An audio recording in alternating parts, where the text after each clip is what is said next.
It has been nearly 3 weeks, if you can believe that, since the Texas flooding disaster. More than 130 people lost their lives.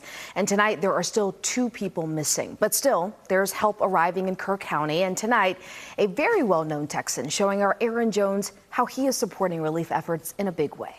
We knew people like so many did. My son went to the sister camp 6-7 years ago.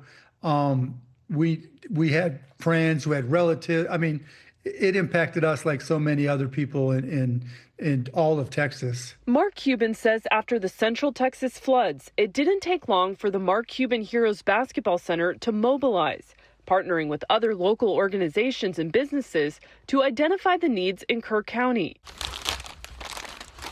Now, as the Texas heat sets in, help is arriving not just for flood victims, but for those helping them.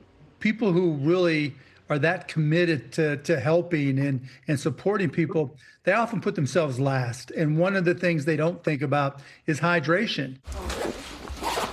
That's why they're putting these hydration kits together, stocked with cooling towels, neck fans, bottled water, insulated coolers, and more. But it's just heartbreaking to see families having to go through that experience, just life-changing. And for us, it's always, how do we step in and help?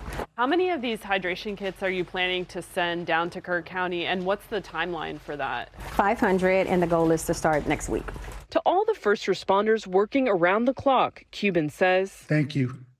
You know, there's no amount of words, there's no amount of thanks that can really convey just how important you are to the families that have been impacted. They're planning to continue to be supportive as long as they're needed. In Dallas, Aaron Jones, CBS News, Texas.